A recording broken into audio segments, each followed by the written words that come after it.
mesa temática Historia desde los márgenes, nuevos giros historiográficos en torno a los feminismos no hegemónicos. Les doy la bienvenida a las que van a presentar en esta mesa. Y vamos a partir con la ponencia de Vanessa Rivera, estudiante de Magíster de la Universidad de Concepción, con su ponencia Feminismo Islámico como proyecto de emancipación histórico y decolonial. Cada ponencista tendrá 15 minutos y cuando le quedan 3 minutos vamos a pasar una tarjetita por aquí y también en el chat para que estén atentas para tratar de controlar un poco los tiempos porque tenemos que terminar más o menos puntualmente a las 1:30. Así que vamos a partir con Vanessa, que va a poner un pan.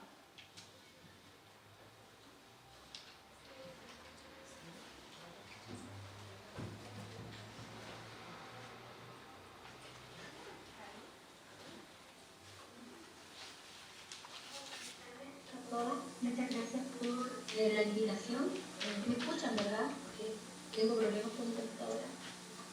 Sí, te escuchamos, pero no te vemos. No, es que no me van a poder ver porque el señor era o la otra la cara. Entonces tengo que elegir cuando pretenden. No sé por qué. Todavía no lo veo aquí porque está. No hay bueno, problema. muchas gracias por invitarme a esta instancia. Yo siento que no era así, me agradezco mucho para poder exponer este tema. Poquito sobre mí, yo soy educadora en género, pero también hablamos de proyectos independientes en mujeres, ciudadanía y esfera pública, y específicamente en feminismos musulmanes y movimientos de mujeres musulmanas. Tengo un diplomado en metodología de investigación, actualmente estoy estudiando la magíster acá en Chile. Soy escritora feminista y soy musulmana. Y una de las primeras que desarrolló la línea de feminismo islámico en América Latina junto con otras compañeras de Puerto Rico, México y Colombia. Bien, yo les quiero hablar hoy de feminismo islámico como proyecto histórico. Por lo tanto, me voy a abocar netamente a esa perspectiva y no voy a entrar en discusiones que tienen que ver a veces con qué tan legítimo es, sino que voy a partir de la base que el feminismo islámico es legítimo y las mujeres musulmanas feministas existimos. Como proyecto histórico, el feminismo islámico tiene como objetivo, obviamente, partir de la idea radical de que las mujeres musulmanas somos personas y los activismos que hacemos, ¿verdad?, deben cuestionar también lo que se dice de nosotras en la historia, que es bastante poco, la verdad. La historia de las mujeres musulmanas ha sido registrada, contada e interpretada por los hombres o en general por otros poderes o por otras voces, por otras personas que no somos nosotras, lo cual ha traído consecuencias negativas en aspectos sociales y políticos, en los distintos contextos donde las mujeres musulmanas existimos. Ya que el mundo islámico no solamente es el Medio Oriente de las mujeres árabes, sino que también es Asia, es China, es Europa con las corrientes migratorias, también es Europa del Este y por supuesto América Latina. Y bueno, ¿para qué? ¿Para qué registrar o tratar de contar una historia de las mujeres musulmanas? Porque, como dice una ley Lugones, la constitución de cualquier relación que incluya a la mujer está afectada por la subordinación. Y una forma de desafiar esta subordinación es partiendo por crear narrativas respecto a quienes son partícipes o a quienes fueron afectados por esas relaciones de subordinación. El feminismo islámico es un conjunto de movimientos de diversa categoría, origen, contextos, pero son movimientos de reforma, ¿ya? Que tienen su origen en los discursos críticos al mainstream religioso del Islam y al discurso colonial sobre el Islam y sobre las mujeres en el Islam, y cuyo objetivo es desarrollar un discurso de justicia social y género, no solamente para las mujeres musulmanas, sino que también para todas las personas oprimidas en el marco de la religión o en contextos donde el Islam como religión es un factor. Aquí también se incluye también la diversidad de las disidencias sexuales y las personas trans, ¿ya? Lo que promueve el feminismo islámico es una yihad de género o un activismo político por la dignidad de las mujeres. Se le llama yihad para utilizar un concepto que es propio del Islam, que tiene que ver con un esfuerzo o con una tarea que se toma como para beneficiar a un grupo o por una causa mayor que el interés personal, ¿no? Y estos activismos, este grupo de activismos que constituyen el feminismo islámico y que conforman una yihad de género, tienen distintas expresiones y distintos ámbitos de acción. Por ejemplo, el conocimiento, la revisión histórica, la participación política, los estereotipos, el racismo, la islamofobia, entre otros. Y se trabaja esto con perspectiva de derechos humanos de las mujeres y en el caso de las personas minorizadas o perseguidas por su identidad de género o orientación sexual, con una perspectiva de derechos humanos. Bien, hay tres elementos que el feminismo islámico como proyecto histórico, o sea, como un proyecto que busca hacer de las mujeres musulmanas sujetas históricas, tiene como línea de abordaje. El primero tiene que ver con una perspectiva de género y una crítica o denuncia que ha realizado dentro del ámbito del Islam y dentro del ámbito también del discurso colonial o de la colonial poder. Y se encargan de revisar las construcciones sobre ser hombre y mujer musulmana, las relaciones de poder que esto realizan y el impacto que esto tiene en la visibilidad, en la autoridad y representación de las mujeres. Básicamente, la propuesta es que el patriarcado es una construcción histórica y que por lo tanto se puede revisar, se puede desconstruir y paulatinamente, dependiendo de los contextos y las formas en que cada mujer experimenta el patriarcado en su sociedad y las formas como le llega, ¿verdad? Y sus intersecciones, esta narrativa o esta construcción histórica se puede transformar. Pero para eso hay que crear una narrativa y una historia de las mujeres. Otro elemento del activismo, otro frente tiene que ver con el ámbito religioso, o sea, con la constatación crítica de que la historia es historia, o sea, es la historia de los hombres respecto de las mujeres y la historia de cómo los hombres han visto a las mujeres a lo largo, ¿verdad?, de los tiempos. Por lo tanto, la historia de la religión, como dice Reza Aslan, que la religión es un relato, no necesariamente la verdad, sino que es un relato. Por lo tanto, los relatos se pueden contrastar, se critican, se pueden transformar. Y en ese marco, la historia de la religión, sus conclusiones y perspectivas son también la historia de las mujeres en ella, de nuestras experiencias, de nuestras perspectivas y del conocimiento que hemos producido a lo largo de la historia de esa religión. Y cómo las narrativas van a favorecernos o nos van a afectar. Y el último frente tiene que ver con la colonialidad del poder y que se refiere específicamente a la mirada colonial que perpetúa estereotipos de las mujeres musulmanas que nos congelan en la pasividad y en el silencio, pero que son muy funcionales a ciertos poderes y a ciertas geopolíticas. En el caso, por ejemplo, de lo que está sucediendo en Afganistán, esto es patente, tanto en los discursos de los talibanes como en los discursos de las democracias occidentales, de que siempre hay que salvar a las mujeres musulmanas de sí mismas. Los talibanes ya estaban imponiendo, ¿verdad?, este régimen tremendamente restrictivo y sacándolas de espacios que consideran que contaminan su identidad femenina como mujeres musulmanas y las democracias occidentales con este discurso de salvación, porque no hay otra forma de hacerlo con las mujeres musulmanas que salvarnos. El problema de esto es que nos congela en una posición de ser seres sin historia, lo que resulta además de revictimizante porque confirma estereotipos que sirven al patriarcado finalmente, ¿ya? Y en este aspecto, en el aspecto de la colonialidad del poder, surge siempre la pregunta de parte de las feministas islámicas de por qué si existimos, las feministas hegemónicas siguen hablando de nuestras mujeres. Cuando suceden cosas que tienen que ver con las mujeres musulmanas, nunca se nos pregunta a nosotros qué es lo que pensamos. Siempre aparece una académica hablando sobre el feminismo islámico, siempre aparece alguien que no somos nosotras hablando sobre nosotros. Entonces, esta colonialidad del poder, este cuestionamiento de la colonialidad, también implica un poco la recuperación del conocimiento que producimos y que no se nos da crédito por ello, sino que es tomado, nuestras experiencias, el conocimiento que producimos, es tomado por otras personas para hablar en nuestro nombre, sin darnos visibilidad y a veces ni siquiera el crédito por lo que están diciendo. Entonces, ¿para qué una historia de las mujeres musulmanas? Porque la historia es un elemento transformador de las mujeres. Constituye un paso importante a la emancipación. En un relato donde las mujeres somos pasivas es muy difícil establecer un proyecto emancipatorio o un proyecto que reconozca a las mujeres como sujetas políticas. Por lo tanto, lo primero es recuperar la capacidad de poder hablar con nosotras mismas y poder relatar una historia, ¿ya? Y de esta manera ir transformando la estructura social y la estructura simbólica.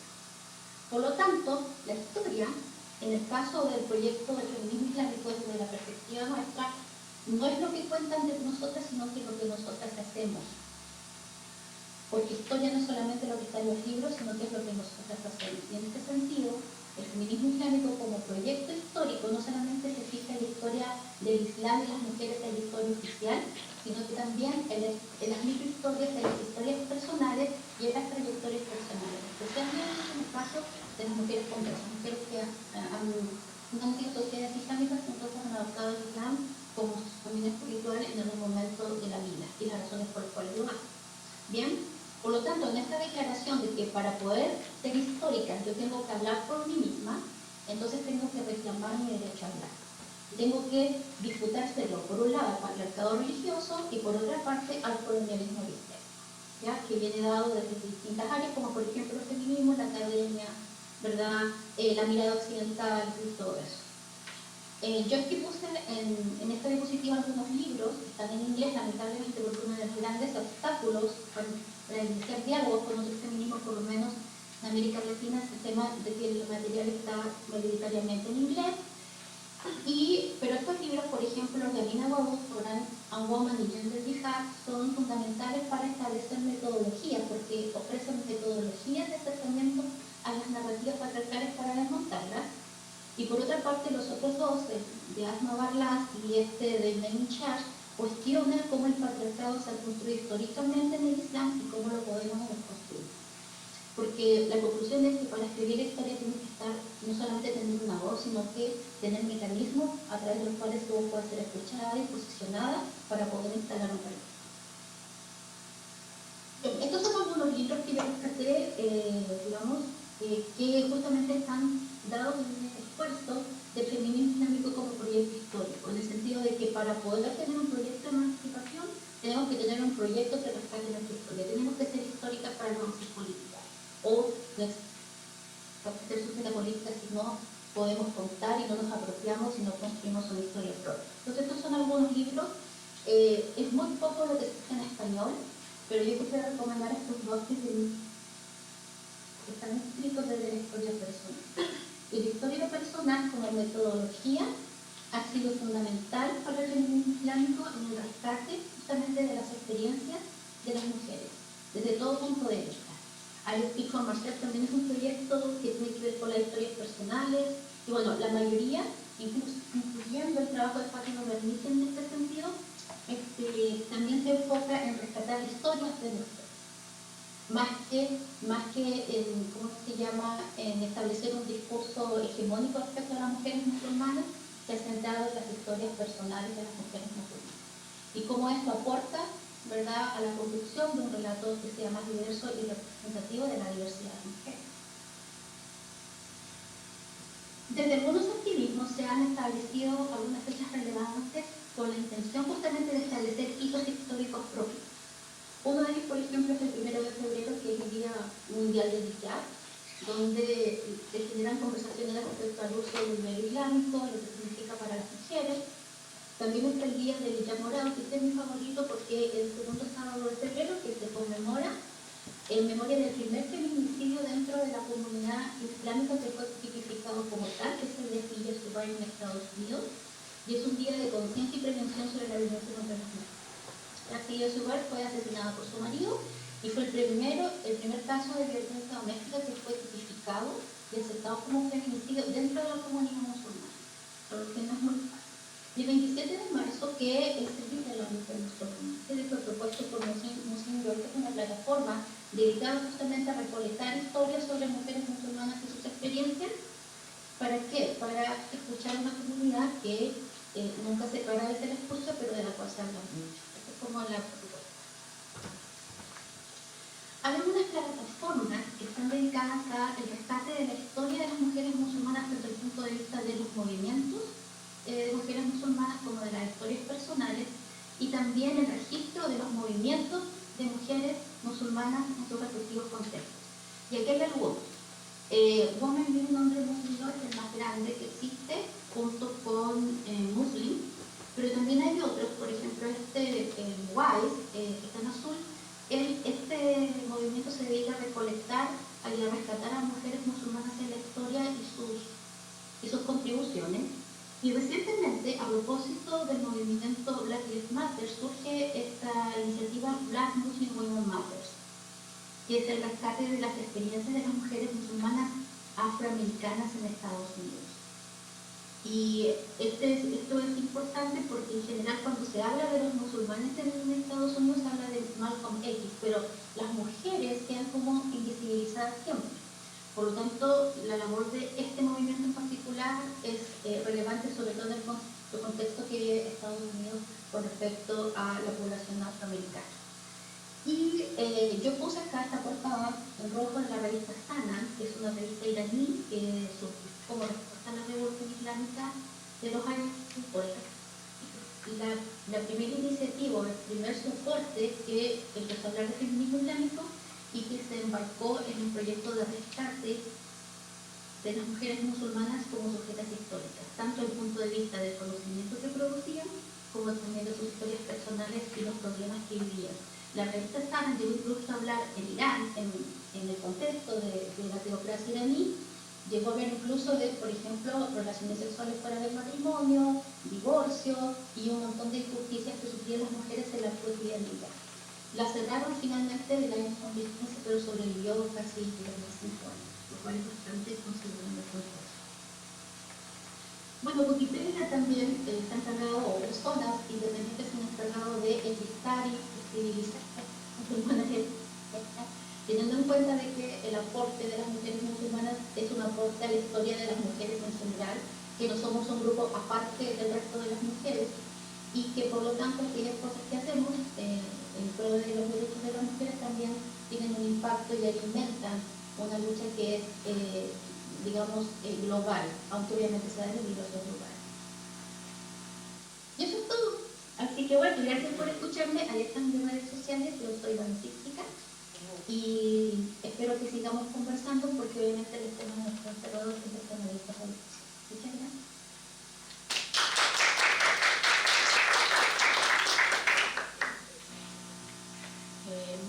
Muchísimas gracias.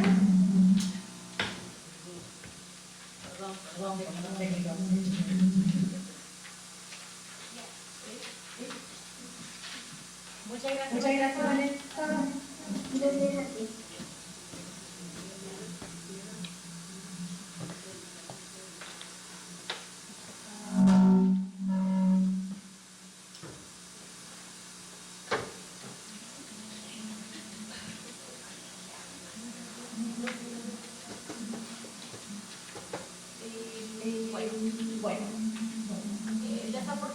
Desafortunadamente, por manera humanitaria, por razones de salud, así que vamos a pasar a la siguiente ponencia de Carolina Ibarra, estudiante doctorado en la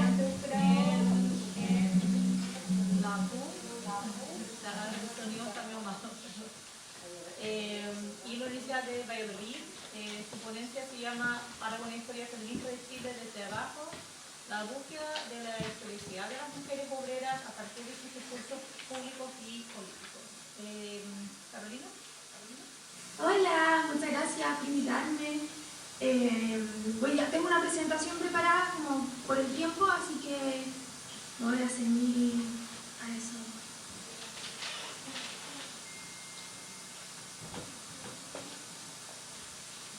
Puedo compartir. ¿Se ve, cierto? Sí. ¿Se ve? Sí. Vale. Mi nombre es Carolina Ibarra, soy profesora de Historia, Geografía y Ciencias Sociales de la Universidad Católica, magíster en Historia, y estoy haciendo mi doctorado en la Universidad de Valladolid en España. Y lo que presento ahora es parte de la investigación que estoy haciendo para mi doctorado y sobre historia de Viña del Mar y especialmente o particularmente sobre obreros y obreras de la ciudad de Viña del Mar.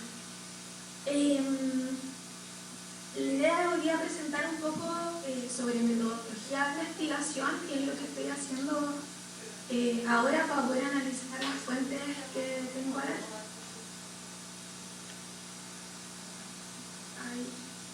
Sí. Lo primero es partir diciendo que la historia feminista o la historia para el feminismo le puse como un imperativo.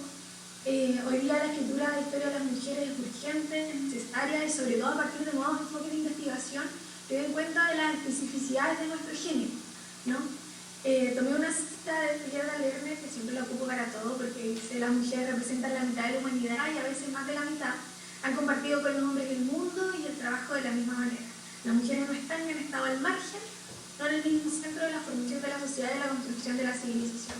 Es un poco la mirada que ocupo para dejar de pensar en que la historia del movimiento obrero, la historia de las obreras o la historia que hacemos desde abajo, ¿cierto?, popularizado por Carlos Ginsburg, como desde la mirada desde el obrero hacia arriba, ¿sí?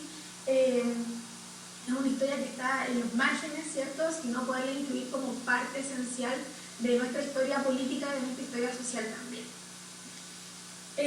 Bueno, la historia de las mujeres, ¿cierto?, sabemos que se ha escrito tenemos acá un montón de precursoras que han hecho nuestro camino para poder llegar, ¿cierto?, a esta instancia de poder plantear estos temas hoy día y poder darle revisiones y re-revisiones a la historia que estamos haciendo desde Chile.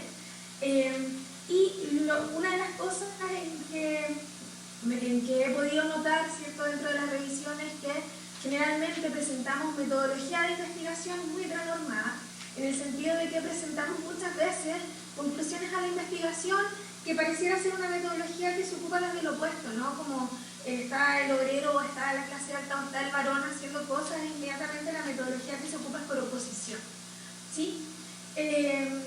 No como un reproche, sino como entendiendo, ¿cierto?, que estamos todas dentro de una estructura patriarcal, que nos hemos formado en centros de estudio que también han sido patriarcalizados.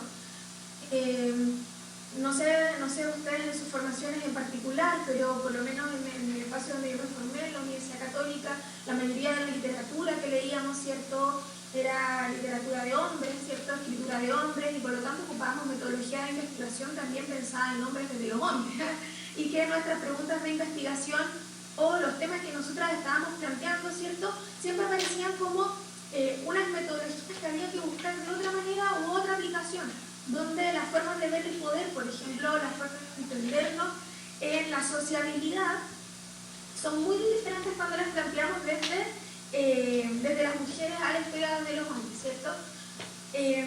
Pensar la historia que hace no solo desde la reivindicación de la sociedad histórica, sino desde los mismos métodos que se construye el relato, creo yo que viene una exigencia de nuestro grupo, puesto que es necesario, ¿cierto?, hacer una relectura de esta historia que ha estado realizada, como les decía, desde estructuras de estudio patriarcalizadas, por lo que las conclusiones de este trabajo vienen a extenderse la mayoría de las veces como comprensión de la subordinación, ¿sí?, como conceptualización como víctimas de la historia, o bien como historias compensatorias, donde se busca realizar la parte de las mujeres en la historia que hubieran hecho las mismas hazañas que los hombres. Sí, hay una suerte también de revisión de eso, donde aparecen todas las primeras mujeres que. Por otro lado, ¿cierto?, el feminismo, si bien la historia de las mujeres está asociada a la representación de los 60, muchas de las académicas que se dedicaron en ese momento a la historia femenina, entre comillas, se dedicaron, ¿cierto?, redirigieron sus esfuerzos a la acción política. Por lo mismo, las metodologías que tenemos son, por ejemplo, ahí puse la falsa neutralidad, esta idea, ¿cierto?, de entender el canon o la hegemonía, que es lo que recién comentaba, ¿cierto?, la colega, la falsa neutralidad de la hegemonía de Occidente, y a partir de ahí hablar o construir historias donde todas las otras historias, ¿cierto?, son historias marginales, ¿no? También hay que considerar que el género para el estudio histórico nos ha permitido amplificar el sujeto histórico, pero a la vez simplificar el análisis, al generar estas categorías que, por ejemplo, nos permiten relevar aspectos sensibles como la comprensión de los discursos, que es a lo que yo me dedico, más allá de determinar las representaciones por género. La heteronormatividad, ¿cierto?, también es súper interesante, porque al momento de enfrentarnos a las fuentes nos damos cuenta, por ejemplo, Claudia Montero plantea esto, que muchas de las mismas fuentes para la investigación de la historia, un mecanismo de exclusión también heteronormativo, han quedado fuera y no se han preservado estos documentos. En este sentido, ¿cierto?, también decimos que la memoria del histórico, la memoria artística tiene género. Y por último, ¿cierto?, que también el feminismo hoy día, como lo hemos trabajado desde la historia o desde los estudios en ciencias sociales en general, vienen de dar cuenta relaciones capital y género, donde hemos podido ver investigaciones así, pero muy acabadas, como por ejemplo, no sé, todo lo que ha hecho Silvia Federici en relación, ¿cierto?, a poner en discusión estos dos elementos, más allá también, ¿cierto?, de las teorías y de las formas de poder ampliar, ¿cierto?, esta investigación, oponiendo o oponiendo, ¿cierto?, estos dos parámetros en el estudio historiográfico o en el estudio en ciencias sociales. Sin embargo, cuando leemos de las fuentes, mujeres de la clase trabajadora o de clase obrera, nos damos cuenta, o me doy cuenta, que tienen conciencia de los sistemas de opresión, ¿cierto? Y es posible relevar preocupaciones como legítimas y legítimas de clase. Y en ese sentido, no solamente comprenderlas como un apéndice de la clase obrera, o sea, como los obreros varones, ¿cierto? Y las mujeres como un apéndice, como otra forma de entender el mundo obrero, sino comprender que los intereses de las mujeres de clase obrera son también los intereses de la clase en su conjunto. Y acá es cuando tienen sentido más formas de análisis, acá la historia, ¿cierto?, que nos permitan primero dotar de historicidad a las mujeres, que es lo que ya han hecho muchas investigaciones, ¿cierto?, de historia de mujeres en general, y que también nos han permitido relevar, ¿cierto?, este sujeto histórico colectivo, como mujeres, ¿cierto?, cuidadoras, mujeres obreras, mujeres trabajadoras, mujeres enfermeras, mujeres, etc. Pero ¿hasta qué punto, esta es mi pregunta, ¿cierto?, hacemos historia feminista y no hacemos historia solamente de mujeres? Entonces aquí tiene sentido, pues ahí como, sí, la interseccionalidad, que es lo que estoy utilizando como metodología para poder depurar el discurso, ¿cierto?, y llegar a ese análisis como en particular, o ese análisis para poder comprender estas formas de conciencia que tienen y cómo se entienden las mujeres a sí mismas en estos sistemas de opresión. Puse por aquí, ¿cierto?, que en las organizaciones de poder las ideas son importantes para explicar la desigualdad social, lo que permite comprender el ámbito cultural del poder en formas de sociabilidad y maneras de producción cultural. En la historia, es que tengo como la cámara en la historia, en la historia, ¿cierto?, hay distintas formas en que se ha tratado de llevar interseccionalidad de historia. Ya lo habíamos visto, ¿cierto?, solamente con esta idea de intersectar sujeto y clase. Género y clase. Cuando he podido revisar otra bibliografía, por ejemplo, Tiene voz el subalterno, ¿cierto?, de Spivak, lo que habían notado es que cuando se analiza la cuestión del subalterno, entendiéndonos siempre en esa subalternancia como contrahegemonía, ¿cierto?, a este poder o a esta hegemonía patriarcal o a esta hegemonía, ¿cierto?, occidental, a eso me voy a referir como contrahegemónico, va a suponer, ¿cierto?, desde la teoría de si puede hablar o no el subalterno, va a suponer la inexistencia de un discurso público y en consecuencia de un discurso político que es propio del grupo social de subalterno, que es por ejemplo también lo que hizo Carlos Ginzburg cuando estudió, no sé, el queso gusano, donde lo que él decía es que en realidad, en este caso las clases bajas, simplifican el discurso, ¿cierto?, hegemónico para poderlo comprender. Y en ese sentido entonces se invalida, ¿cierto?, la propia producción cultural que tiene en este caso la clase obrera. Y de ahí que me interesa esto. Toda la producción literaria, inclusive de las obreras, ¿cierto?, vendría a ser en este sentido una escritura contrahegemónica. Sin embargo, si nosotros la situamos de esta manera, vamos a estar obviamente deslegitimando la visión del mundo que tienen las obreras, ¿cierto?, y deslegitimándolas también en sus discursos políticos, instalándolas en una posición de margen. Comprendiendo que la producción discursiva de los hombres obreros, ¿cierto?, se ha considerado históricamente como la producción intelectual o la producción de escritura universal, la escritura de las mujeres entonces va a ser una forma de producción discursiva, como ya les decía, contrahegemónica, pero para el fin de producir una metodología, ¿cierto?, de escritura de historia en esta clave feminista, que es la que propongo, con una visión de historia desde abajo y que permita tomar la crítica feminista, ¿cierto?, con la producción historiográfica, unirlas, asirlas, es necesario considerar estas formas de producción literarias como otra forma de producción de sujetos históricos de otros sujetos históricos que están diferenciados por clase, edad y género. Y en este sentido, la escritura de las mujeres ya dejaría de ser, ¿cierto?, escritura desde el margen, sino que pasaría a instalar otros temas ¿cierto? Donde podamos percibir, o donde las podamos comprender, ¿cierto? Como una escritura de las obreras como una plataforma de enunciación, ¿sí? De sus preocupaciones particulares diferenciadas por clase, edad, género y entre otras características en particular, por ejemplo, no sé, la educación, ¿cierto? Entre otras cosas. Lo interesante de esto es que el estudio que estoy realizando es toda la producción obrera que está desde 1890 hasta 1930, donde esto corresponde al canon que se elabora, ¿cierto?, en este Chile del Centenario, y que es el tiempo en que se matiza lo femenino y lo masculino en términos de producción literaria.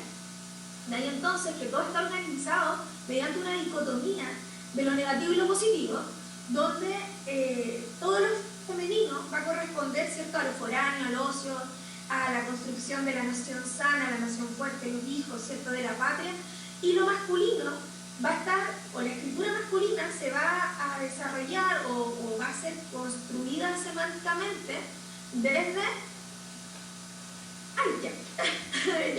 desde la industria, desde, ¿cierto?, lo emprendedor, el espíritu guerrero. En ese sentido, entonces, ¿cierto?, es posible definir muchos de los temas de las obreras como parte de ese canon masculino también. En la fuente. Entonces, yo estoy utilizando acá varias autoras que trabajan en esto. Patricia Collins señala que se suele recurrir a la interseccionalidad o instrumento analítico cuando se necesita un mejor esquema para abordar estas exclusiones. Y le traje aquí, en honor al tiempo, que se me quedan 3 minutos, que voy a terminar, algunos ejemplos donde he podido encontrar, ¿cierto?, estas diferenciaciones como de manera explícita. Y, por ejemplo, ella, ¿cierto?, en estas producciones, la Alborada, que estoy trabajando acá en Valparaíso Viña, en el tiempo Viña, que es un apéndice de Valparaíso, y por otro lado tengo la nueva, que es un periódico obrero de hombres, tal zona, donde dice la forma más eficaz como para la institución, no solo desde familia, sino pertenecer a la asociación, con la asociatividad, por ejemplo, que es un concepto que estoy trabajando, aparece siempre ligado como al aspecto más económico y al aspecto de las mancomunales, por ejemplo, o de los sindicatos. Y por otro lado, las mujeres están en la misma asociatividad y el mismo colectivo desde la escritura, donde se pueden denunciar, por ejemplo, los problemas que tienen o defender los problemas, como dice acá, laboral de la clase proletaria, y tomar cuenta, dice ahí, de la lucha entre capital y trabajo. Otro de los ejemplos, también muy breve, esto tiene que ver con el concepto de desigualdad, donde la desigualdad, nuevamente, todos hombres la encontramos hoy en el obrero, está escrita desde la desigualdad salarial y desde lo económico, y la preocupación no del jefe de hogar, ¿sí? Cuando sabemos que las mujeres también trabajan. Entonces, ahí se cumplen varias condiciones, como el rol de género, ¿cierto?, el poder, de una preocupación de llevar el sustento al hogar de los varones, etc. Y por otro lado, ¿cierto?, las mujeres, donde la misma desigualdad la trabajan desde la enseñanza, desde la educación, no solo desde las condiciones materiales. Para ir citando súper brevemente, de esta forma de interpretar las fuentes, o de esta manera en que estoy trabajando, es posible considerar como parcialmente 3 conclusiones que para mí son súper importantes. La primera tiene que ver con los aspectos relacionales, ¿cierto?, entre las obreras y los obreros. En este sentido, cuando hacemos historia con carga solamente de género, por lo general nos vamos a referir a mujeres y disidencias, pero en el momento en que vamos a hablar de heteronormatividad es súper necesario considerar el otro para poder hablar, y en este caso el otro varón o el otro mujeres de clase alta, el otro mujeres de clase baja, para poder comprender las formas en que se compone, ¿cierto?, el poder o que se componen las exclusiones. Y de ahí entonces nos lleva pues, ahí hasta aspecto relacional, en que vamos a atender el análisis y la naturaleza de la opresión a partir de esa comprensión de la desigualdad en cómo se organiza la sociedad. Lo segundo es la historicidad, entendiendo, ¿cierto?, o devolviendo esta voz crítica y crítica a las mujeres donde intervienen en esta prensa escrita, a partir de discurso como denunciantes de las exclusiones que no son preocupaciones solo de clases, sino también de género, también hay preocupaciones por edad, también hay preocupaciones desde diversos enfoques políticos, lo que me lleva también a complejizar, ¿cierto?, el sujeto, este caso histórico colectivo de las mujeres obreras. Y por último, como por lo tanto, ¿cierto?, nos lleva a elaborar una nueva forma del surgimiento del feminismo en Chile, ya no solo entendiéndolo de manera agrupada como feminismos obreros, sino también entendiendo que hay aspectos que nos dejan entrever que existen obreras que trabajan desde el anarquismo, por ejemplo, su feminismo, otras obreras que están más apegadas a las doctrinas más socialistas y otras que vienen desde la doctrina social de la Iglesia Católica.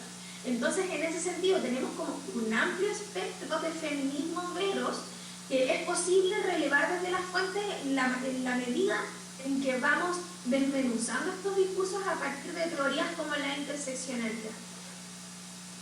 Y ahí está, ¿cierto?, mi nombre, está mi mail y mi WhatsApp, por si necesitan. Muchas gracias.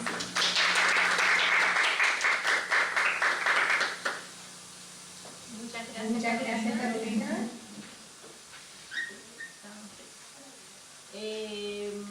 Vamos a pasar a la siguiente ponencia, que se llama Leyendo colectivamente el primer periódico de mujeres en Chile. Aquí hay dos ponentistas, así que seguramente ellas van a dividir sus tiempos como quieran, que son Constanza Lorena y Carlos Ulloa del Colegio de Estudios Latinoamericanos de la UNAM.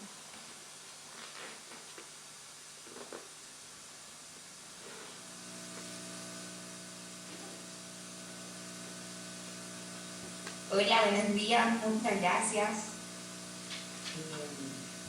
Ahorita vamos a compartir nuestra presentación y quisiéramos partir agradeciendo a las compañeras que han organizado este segundo encuentro de historiadoras feministas en Chile, también a las moderadoras de esta mesa, Hilary y Ana, y a nuestras compañeras de mesa, Vanessa, Carolina, Noelia.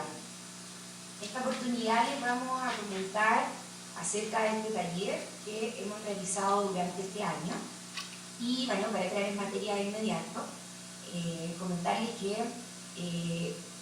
a propósito de la situación que estamos viviendo en Chile en estos últimos 2 años, tanto en la situación de revuelta política como en la nueva vida que se ha instalado durante la pandemia, es que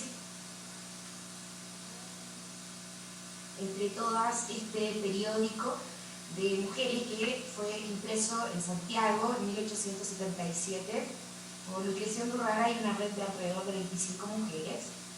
Y entonces lo que queríamos compartirle hoy a ustedes es un poco de esta experiencia. Bueno, comentarles brevemente acerca de esta fuente, este documento histórico, y cómo podríamos ponerlo en circulación en la actualidad y desde dónde lo estamos leyendo. Bueno, el taller se realizó en línea durante febrero y marzo de este año. Estuvimos participando integrantes de diferentes ubicaciones, diferentes perspectivas, tanto de Chile como de México, nuestro taller estuvo centrado en la lectura material de este periódico, que durante mucho tiempo estuvo invisibilizado, no se conocía. Recién en el año 2014 lo pude encontrar, en el año 2017 pude publicar una parte de la Antología Crítica de Mujeres en Chile, que publicó la editorial Cuarto Propio, y en el año 2018 también la editorial Cuarto Propio pudo publicar de manera íntegra este periódico que se encuentra, una parte del periódico se encuentra resguardada en este momento en la Biblioteca Nacional a propósito de la donación que gestioné para que este periódico quedara en un archivo público. Esa donación se hizo durante la pandemia y recién este año Memoria Chilena ha puesto en línea varios números de este periódico, que son los que están en la Biblioteca Nacional, ya que la Biblioteca Nacional no tiene todo el periódico, solo tiene una parte que está siendo resguardada a propósito de que se encuentran mal las funciones y necesita un poquito de cuidado. Bueno, este año entonces, cuando Memoria Chilena abre estos documentos y quedan disponibles de manera pública, es que decidimos empezar a leerlo de una manera estratégica, en este sentido, desde la metodología de investigación feminista, con varios objetivos. El primero es, por supuesto, enlazarnos a la genealogía de la historiografía feminista chilena. Tanto Constanza como yo tenemos trabajo en este sentido, tanto en el blog Mujeres Viajeras, que este año cumplió 10 años, como en los talleres que ha realizado Constanza, que sigue realizando ahorita desde la plataforma feminista Aprendiendo. ¿Por qué hemos señalado esto desde dónde nos ubicamos para leer este periódico? Porque es un periódico que, como hemos dicho antes, no ha sido analizado y creemos que la manera adecuada para poder acercarnos a este documento histórico es desde la historiografía feminista chilena. Bueno, entonces, entre marzo y febrero de 2021 estuvimos trabajando en una metodología colectiva. Nos reuníamos para leer el periódico, para pensarlo, para hacerle preguntas, y también entre todas trabajábamos ciertos extractos de estos textos que nos parecieron relevantes, tanto por la significancia para ese momento histórico, 1877, cuando este grupo de mujeres consigue el ingreso de las niñas a la Universidad de Chile, de las niñas que estaban en las escuelas institutrices o en las escuelas privadas de ciertas directoras, y que en la historiografía chilena se conoce como el decreto Munati, ¿cierto? Más que Munati, en realidad es el grupo que encabeza Lucrecia Undurraga, Luigi Casanova, Isabel Pinochet, entre muchas otras mujeres que empujan esta reforma para que la Universidad de Chile admita a las jóvenes estudiantes. Entonces, a partir de la lectura de este contexto histórico, de también lo que han hecho las historiadoras feministas chilenas en la década de 1980, que fueron las primeras que trataron de revivir estos documentos del siglo XIX y principios del XX, es que fuimos desarrollando preguntas que nos permitían acercarnos a, tanto a la fuente histórica como a la experiencia desde la actualidad de leer un documento escrito hace 150 años casi. Y bueno, esto lo hemos podido ir materializando ahorita lo que estamos haciendo es una memoria de este taller en un fanzine que les va a contar Constanza en un ratito más. Yo estoy tratando de apurarme porque sé que tenemos poco tiempo, pero bueno, básicamente lo que hicimos fue plantearnos tanto la materialidad del periódico, es decir, el contexto en el que se produce, las personas que participan, cómo se genera este primer periódico Mujeres en Chile, como todo lo que ha sucedido después en la historiografía chilena sobre las mujeres en la prensa y el relevante rol de las primeras feministas, las anarcofeministas del siglo XIX. Y bueno, así llegamos entonces a poder realizar un diálogo, un diálogo ficcionado entre nosotras y las redactoras de este primer periódico. Y justamente ahorita lo que estamos haciendo es finalizando la edición de este fanzine para poder compartirlo con otras colegas o con otras colectivas que quisieran realizar un ejercicio similar, es decir, leer un documento del siglo XIX desde la actualidad. Y bueno, ahorita le voy a dar paso a Constanza, que va a comentarnos acerca de este fanzine. Hola, buenas, ¿se escucha, cierto? Sí. ¿Sí? Va. Bueno, muchas gracias también. Me incorporo también a las palabras de Carlos para dar inicio. Y bueno, retomando un poco lo que venía diciendo y también como para contarles también un poco del lugar en el cual nosotros nos ubicamos, que también creo que es como fundamental como para entender cómo nació también la idea de este taller, que justamente con Carla somos estudiantes de CAS en México y por lo tanto también en ese contexto nos encontramos tanto en el contexto de revuelta como en esta amistad que se fue tejiendo y que salió con este producto que fue el taller y otros talleres, porque en realidad hemos seguido trabajando juntos y eso está muy interesante también, que es como cierto ir tramando desde distintas perspectivas. En mi caso vengo un poco más desde la sociología, pero más mejor dicho, sería como desde las metodologías participativas o pensar cómo ir vinculando textos y otros aprendizajes y sobre todo con un enfoque de poder como crear en colectivo, que creo que también fue como uno de nuestros objetivos principales. Y como bien decía ella, bueno, este taller tuvo varios productos y quizás, bueno, retomando también un poco lo que decía al inicio, nuestro enfoque es justamente, quizás como la compañera antes también mencionaba, es como repensar esto de las metodologías y pensarnos desde una metodología feminista. En nuestro caso, particularmente con un enfoque antipatriarcal, antirracista y anticolonial específicamente, y sobre todo antifascista. O sea, está muy interesante porque justamente hoy día estaba releyendo Los Ingobernables, o Les Ingobernables en realidad, y justamente parte de los textos están enfocados en eso. Entonces, bueno, esto fue en realidad como en marzo-febrero, era un poco un vaticinio de lo que nos íbamos a encontrar en el contexto de la coyuntura chilena actual. Entonces, en ese sentido, sin lugar a dudas, estamos como también muy contentos como con los resultados de este taller. Y bueno, como decía, parte de esos resultados es que estuvimos trabajando de distintas maneras. Cada sesión las organizamos no solamente como bien decía Carla, como recuperando, ¿cierto?, la materialidad del texto, y al mismo tiempo siempre jugando e interactuando con el presente y sobre todo haciéndonos cargo de las tensiones que pueden surgir, emerger y que deberían emerger, sobre todo cuando es un texto de esa época y sobre todo entendiendo como el contexto decimonónico, ¿cierto?, como de este texto y de la producción y todo lo que está involucrado relacionado a él. En este sentido fue súper interesante poder intercambiar voces entre compañeras de México, de Chile y que estábamos todas también en distintos territorios. Eso nos permitió justamente como dialogar esas tensiones y creo que era como uno de nuestros objetivos principales también. En ese sentido también nuestro objetivo estaba en desplazar, ¿no es cierto?, como estos feminismos, como bien también mencionaban las compañeras, de voces únicas, de voces neutras y también sobre como de estar en contraposición a algo que ya está, ¿cierto? Más allá como de pensarnos, ubicarnos desde lo contrahegemónico, nuestra propuesta también estaba como cómo vamos a construir esa contrahegemonía y cómo la vamos a trabajar en colectivo. De ahí nace la idea de leer en colectivo. Leer en colectivo es decir, conversar en colectivo, dialogar en colectivo, tensionar en colectivo y crear en colectivo.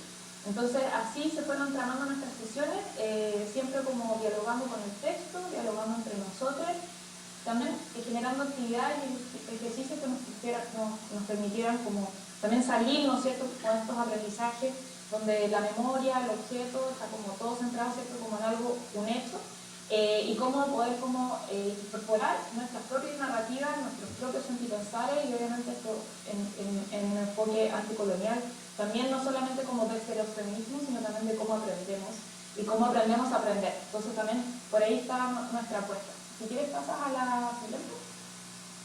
Bueno, eso, uno de los resultados que hicimos, la anterior, para decir en específico, era, bueno, trabajamos en cómo reescribiríamos nosotros ahora, hoy en día, un número inédito de la mujer. Y entonces, bueno, ahí también salió la idea de cambiarle el nombre, por eso Les Ingobernables, y bueno, más o menos ahí reproducimos lo que sería un número de la mujer actual. Pero en las claves de los feminismos de los cuales nos estamos pensando desde el presente, ¿cierto? Y si quieres pasar a la siguiente. Bueno, y decir que en todo caso esto está como en modo publicación, como decía Carla, también ha sido un año intenso. Nosotras esperamos que antes de finales de año, que bueno, que ya estábamos un poco ahí, pero antes del cierre oficial de este año vamos a publicar todo este contenido a través de las distintas plataformas donde nosotros trabajamos, que es Feministas Aprendiendo y el blog de Mujeres Viajeras. Así que también eso es importante mencionar. Y bueno, otro aspecto como fundamental del trabajo que fuimos tramando fue justamente explorar a través del collage. Para esto también cabe decir que no solamente trabajamos de manera individual, sino que también siempre con un enfoque colectivo. Y bueno, aquí si quieren las pasando, Carla, estos son como algunos de los ejemplos, bueno, de los resultados que fueron saliendo. Nuestro enfoque también estuvo como en pensar el presente desde los feminismos actuales, entonces también hubo una sesión especial donde estuvimos, estuvimos también ahí como reflexionando sobre qué significaba para nosotros la marcha, ¿cierto? El 8M, pero del 2019, entendiendo también en cómo vamos reconstruyendo esta genealogía sin como entendiéndole como una historia, ¿cierto?, que se está construyendo, de la cual estamos participando y que es nuestra tarea, que la entendemos así también, ya sea de la sociología de la historia, como participar, ¿cierto?, como de esta memoria. Y por eso también para nosotros es muy importante como que esta publicación que vamos a sacar justamente con las memorias y también estar acá compartiendo con ustedes porque creemos que también es una manera justamente como de agitar, de avivar y como de tensionar las maneras como estamos llegando, volviendo y retomando ese hilo como de la historia, como también las otras compañeras estuvieron acá presentando. Y bueno, y estos fueron más o menos los resultados como de collage. Y nada, nos quedaría solamente como invitarles a que nos sigan en las redes para que luego, cuando ya tengamos los resultados oficiales, digamos la memoria como que va a ser en realidad un fanzine, también lo podemos así compartir en la red para que pueda como divulgarse, que en realidad ese es nuestro interés en todo caso. Como esto fue un formato taller que lo hemos ido probando también a través de otras lecturas, estamos trabajando también con otras mujeres del siglo XIX y nada, bueno, ese es como nuestro interés y desde donde estamos trabajando nuestros feminismos desde Ciudad de México y online en general. Así que eso, muchas gracias por escucharme. No sé si Carla, perdón, ¿quieres decir algo? Y despedirme, agradecer, mandarle un cariñoso saludo a todas las compañeras de la mesa y señalar que también, además de investigar y traer al presente el periódico del siglo XIX, ¿cierto?, que es el primer periódico de mujeres en Chile, también tenemos la posibilidad ahorita, a propósito de todos estos hallazgos que hemos hecho de fuente, de poder establecer una nueva mirada sobre el siglo XIX. Estamos ahora trabajando también en la falsificación del primer periódico, supuesto primer periódico de mujeres en Chile, ¿cierto?, que fue el Eco de Señoras de Santiago. Establecimos en el año 2017 la antología crítica de mujeres en la prensa chilena del siglo XIX, que ese periódico fue escrito por 2 hombres.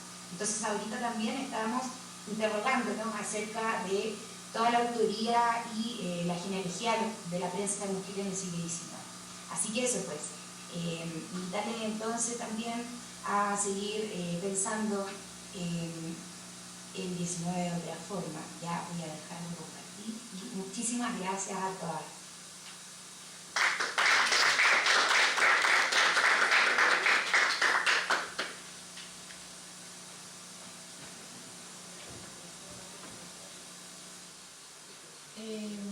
Muchísimas gracias, Carla y Constanza.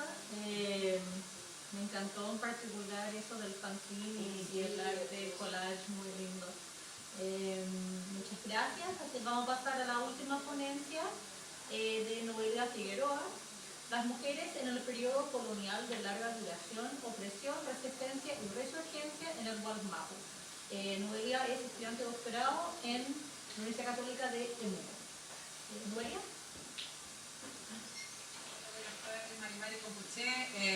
Agradecida de esta oportunidad, soy la última y me creo que pueda estar descansada, así que bueno, ojalá podamos compartir un poquito sobre esta investigación. Bueno, agradecer obviamente a los organizadores de este congreso, a la red de historiadoras feministas por permitirme estar en este espacio. Yo no soy historiadora, trabajo soy más bien una investigadora transdisciplinaria e indisciplinada. Pero me parece, ¿no?, que la perspectiva histórica hoy día es fundamental para estudiar fenómenos socioculturales, sobre todo cuando se asume la descolonialidad como metodología, que es mi caso. Cuando pensamos en descolonizar, necesariamente debemos reconstruir la historia de quienes han sido invisibilizados por el poder colonial. Y este no es un problema solo de los pueblos indígenas, sino que en general de los pueblos del mundo. Y en el caso específico de las mujeres, entonces no es un tema solo de las mujeres indígenas o de las mujeres mapuche en particular, sino de todas las mujeres, los procesos de descolonización. Así que bueno, nuevamente agradezco esta oportunidad. Pero comentar que voy a intentar resumir un artículo que publicamos en la revista Izquierdas número 50 junto a Dancy Figueroa Verdugo, ella es doctora en literatura latinoamericana de la Universidad de Concepción, con quien además codirigimos una editorial que se llama Amucani. Y voy a leer a continuación. Es de nuestro interés comprender los fenómenos que han marcado la historia del territorio mapuche o Gualmapu en el sur de Chile y que han afectado particularmente a las mujeres. En el ámbito académico hemos abordado el conocimiento de las mujeres mapuche a través de investigaciones etnográficas y literarias que nos han permitido incrementar y profundizar los ámbitos de estudio de la cultura mapuche. Sin embargo, Al estudiar la historia mapuche, algunas de sus fuentes históricas hemos podido observar, por un lado, la invisibilización de las mujeres, en dichas fuentes solo hombres mapuche han tenido voz sociopolítica, y por otro, esas fuentes relatan eventos y prácticas de opresión simbólica y física ejercidas sobre sus cuerpos. Por lo tanto, desde una perspectiva descolonial de género, siguiendo a María Lugones, nos proponemos en este artículo reflexionar sobre cómo los fenómenos coloniales de un ciclo histórico largo, la colonización española y la colonización chilena, han influido sobre la vida de las mujeres. Siguiendo a la filósofa María Lugones, entendemos que se trata de la imposición de un sistema moderno colonial de género, que se expresa en mecanismos de opresión simbólica, corporal y material que han afectado tanto a hombres como a mujeres en todos los ámbitos de la existencia. Sin embargo, coincidimos con Lugones en que existe cierta indiferencia por parte de los hombres frente a las múltiples opresiones que han sufrido especialmente las mujeres. Indiferencia que se profundiza, y esto es muy relevante, con la naturalización o relativización de ciertos tipos de relaciones opresivas. En este sentido, nos parece fundamental someter las fuentes históricas a un tratamiento crítico que relacione género y colonialidad desde la perspectiva historiográfica e intercultural. Género es una categoría, digamos, en debate, ¿no? Pero que sigue siendo útil para el análisis historiográfico, porque, como dice Joan Scott, nos obliga a historizar las formas en las cuales sexo y diferencia sexual han sido concebidas.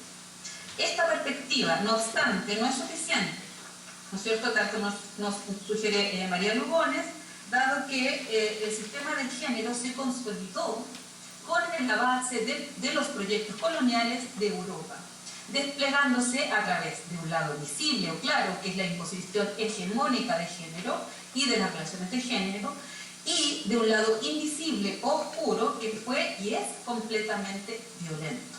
Eso es siguiendo un poco lo que nos propone María Lugones. Entonces, entendemos el sistema moderno colonial de género como una lente a través del cual continuar teorizando la lógica opresiva de la modernidad colonial, su uso de dicotomías y de la lógica categorial, jerárquica, que es central para el pensamiento capitalista y colonial moderno sobre raza, género y sexualidad.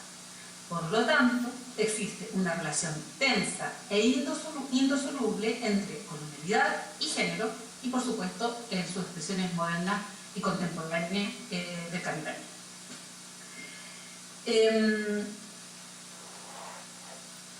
Existen diversas teorías sobre las relaciones de género en tiempos prehispánicos y la formación del patriarcado en el continente. Ahí está la misma María Lugones, Laura Cumes, está la Natasha Gato también. No obstante, pareciera que el encuentro con los conquistadores y la difusión de estrategias de dominación a partir de allí transformó aquellas como visiones matriarcales o de equilibrio entre los sexos.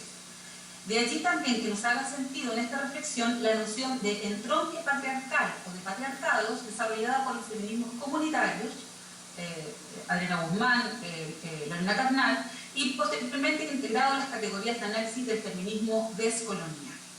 Categoría relacional que refiere a la profundización del patriarcado en Achayala a partir del establecimiento de la colonia española y del encuentro entre un patriarcado ancestral y el patriarcado colonial. Atendiendo a estas referencias teórico-metodológicas, esta ponencia tiene como objetivo explorar algunas características del avance de la imposición del sistema moderno colonial de género en territorio mapuche en un periodo colonial largo, ¿no? Estamos hablando de casi 500 años. Si bien el análisis se sitúa en el Gualmapu y en el rol que tienen las mujeres mapuche en los fenómenos históricos y sociales de la época recogidos en diversos documentos historiográficos y analíticos, nos parece que sus consecuencias, en muchos casos, como decía al principio, se extienden también a las demás mujeres.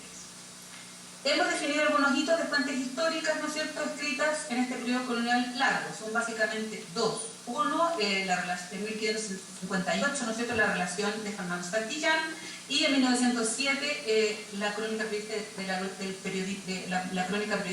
de Aurelio Díaz sobre el Parlamento de Cuscós en Panguipulli.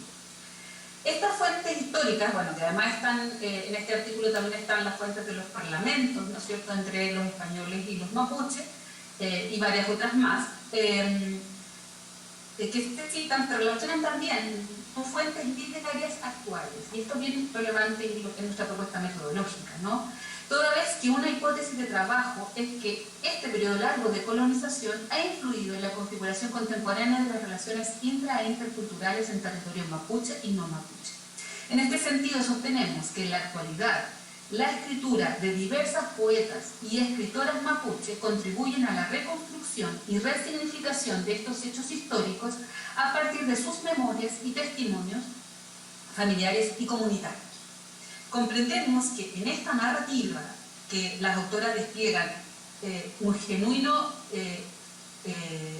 somo kimun mapuche. Esto significa un conocimiento de las mujeres mapuches, ¿no es cierto?, en palabras de la escritora Mariela Millaguir, sobre los fenómenos históricos vividos por sus antepasados. Sostenemos que una historia con base en la oralidad no puede ser discriminada por ser menos fiable que aquellas fuentes que pertenecen a la denominada narrativa de la conquista, a la que pertenecen, por ejemplo, la obra de Pedro Valdivia o de Pineda Bascuñán o Santillán también, donde realidad y ficción también se funden para crear un discurso acomodaticio a las empresas de expansión del imperio español. Tampoco pueden ser desechadas en pos de sostener la autoridad de fuentes documentales de carácter jurídico que provienen de la colonia y de las fuentes de prensa en el periodo de la expansión y consolidación de la República. Desde una perspectiva descolonial, que combina el diálogo de saberes y la interculturalidad crítica, nuestra propuesta interdisciplinaria permite avanzar en develar el lado invisible de la imposición del sistema moderno colonial de género, pero a la vez explorar los conocimientos y prácticas de resistencia y resurgencia que despliegan las mujeres. Experiencia que desde los márgenes de la resistencia resignifican la historia y despliegan múltiples estados de resurgencia. Estos conceptos de resistencia y resurgencia los tomó de la última conferencia que dio María Lugones en Estados Unidos, donde estaba desarrollando, digamos, este concepto de la resurgencia, ¿no?, de esta multiplicidad del agua que resurge como una multiplicidad, ¿no es cierto?, irreductible. De este momento, entonces, bueno, eso ya lo dije. Bueno, primero que nada, como les decía, yo voy a tratar de hacer este artículo porque tiene muchas citas históricas, ¿no es cierto?, de distintos documentos coloniales, ¿no es cierto?, pero me parece que es relevante, ¿no es cierto?, por un lado, decir que la empresa de la conquista española fue extremadamente violenta, ¿no es cierto?, en un proceso que implicó opresiones tanto a nivel físico como simbólico, ¿no es cierto?, que hay un estatus de las mujeres que es un estatus, ¿no es cierto?, reducido, un estatus que viene desde la monarquía española, que de alguna manera influye, ¿no es cierto?, en las lógicas de los conquistadores en relación a las mujeres. Por ejemplo, ¿no es cierto?, el tema de hay un artículo muy interesante, ¿no?, de Rodríguez que plantea que la transgresión, ¿no es cierto?, y la cosificación de los cuerpos era algo bastante normal y común en la época, así como también toda la empresa de la Inquisición también, ¿no es cierto?, que de alguna manera estaba en la mente, ¿no es cierto?, y en la forma de actuar, ¿no es cierto?, de los conquistadores. Por lo tanto, hay una serie de eventos, ¿no es cierto?, que no me va a dar el tiempo para poder mencionar aquí, donde, ¿no es cierto?, se despliega este lado oscuro, ¿no es cierto?, de la imposición colonial, este costo de la guerra, ¿no es cierto?, que fue principalmente, o que quedó especialmente encarnado en el cuerpo y en el devenir de las mujeres, quienes fueron controladas y desprovistas de voz y de poder, convirtiéndose en objetos de cambio y en piezas claves de las estrategias que cada lado establecía para el control y la expansión territorial. En el siglo XIX, ¿no es cierto?,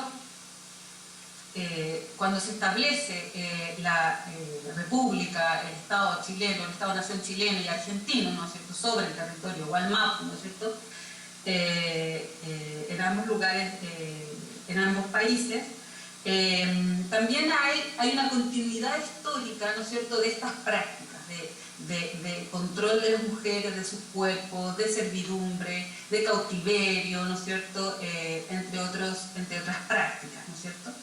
Las tolderías mapuche de la época, estamos hablando de ya del siglo XIX, ¿no es cierto?, habitaban numerosas mujeres mapuche y también mujeres que eran cautivas, que eran mujeres no mapuche, que habían sido apresadas en los malones realizados en la frontera y que podían convertirse en concubinas de toldo, como dice Mandrillo Ortelli.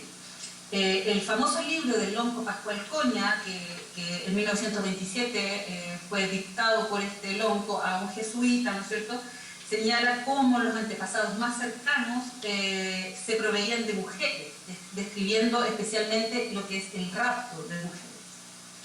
En los albores del siglo XXI, y aquí está, digamos, nuestro aporte de combinar las fuentes, ¿no?, con las fuentes literarias, mujeres mapuche, a través de sus novelas, donde domina una narrativa con base testimonial, nos entregan parte del conocimiento que les fue transmitido oralmente por sus mayores sobre la vida de las mujeres en este periodo, denominado eufemísticamente pacificación de la Araucanía, ¿cierto?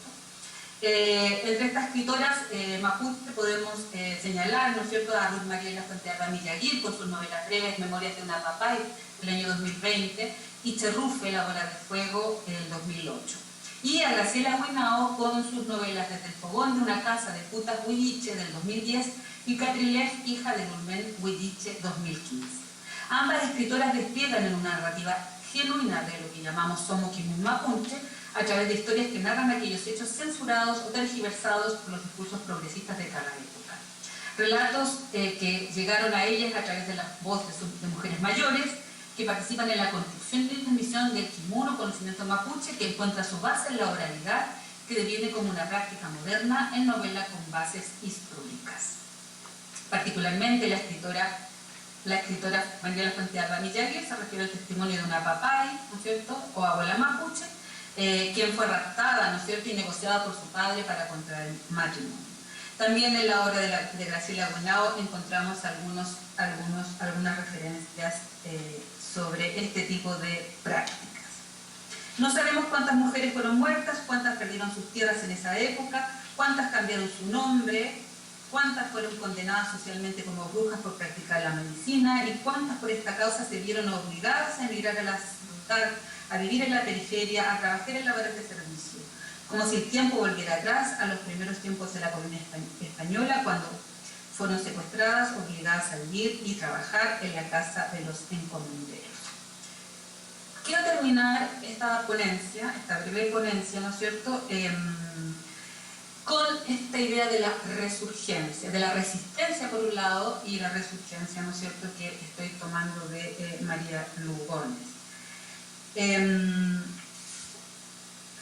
Decir, por ejemplo, que en la novela de Huinao, ¿no es cierto?, que ya les comentaba, la niña Catrilef, que es la personaje principal, quien fue víctima de un rapto de matrimonio, logra después de una serie de hechos tomar las riendas de su propia vida y casarse por segunda vez, pero por su propia voluntad, en un acto reconocida por toda la comunidad. O sea, hay una resurgencia de este personaje que fue violentado, ¿no es cierto?, en la escritura de esta novelista.